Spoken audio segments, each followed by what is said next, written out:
नमस्कार।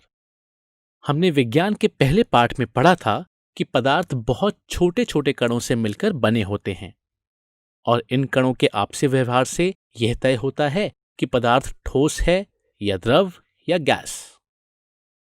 पर क्या आपने कभी सोचा है कि ये छोटे कण बने किस चीज से होते हैं? अगर हम पदार्थ को बनाने वाले अणुओं और परमाणुओं के अंदर झांकें तो वहां क्या मिलेगा?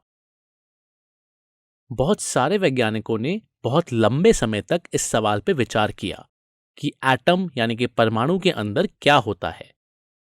जे थॉमसन नाम के एक वैज्ञानिक ने प्लम पुडिंग नाम का मॉडल दिया और कहा कि परमाणु के अंदर पॉजिटिव और नेगेटिव चार्ज दोनों होते हैं।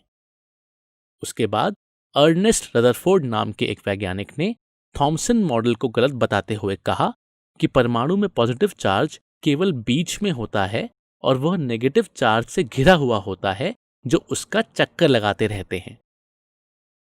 अर्नेस्ट रदरफोर्ड ने अपने मित्र नील्स बोर के साथ मिलकर फिर सन 1913 में परमाणु का ऐसा मॉडल बनाया जो आज तक इस्तेमाल किया जाता है।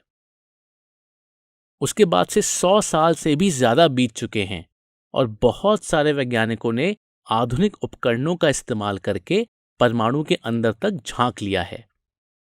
वैज्ञानिक अब जानते हैं कि परमाणुओं में ऐसा क्या अलग होता है कि उनके अंदर के कणों की संख्या बदलने पे अलग अलग तत्व बन जाते हैं।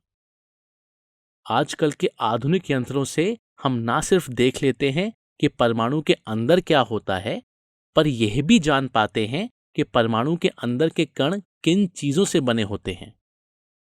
पर नवीं कक्षा में हम इस विचित्र दुनिया की बस सतह से ही परिचित होंगे।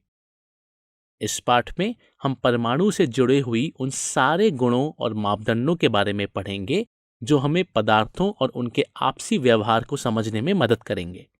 ध्यान दीजिएगा, इस पाठ में सीखी हुई अवधारणाओं का इस्तेमाल आप विज्ञान की पढ़ाई में अगले कई सालों तक करने वाले हैं। आज हम परमाणुओं की आश्चर्यचकित कर देने वाली दुनिया को समझने के पहले कदम की शुरुआत करने वाले हैं। हमें आशा है कि आप ये सब पढ़ के उत्साहित होंगे, क्योंकि जब तक आप बड़े होंगे तब तक वैज्ञानिक परमाणुओं के बारे में और अच्छे से जान चुके होंगे। चलिए अब उस विचित्र दुनिया को समझते हैं जिस पे हमारा अस्तित्व निर्भर करता है। आइए देखते हैं।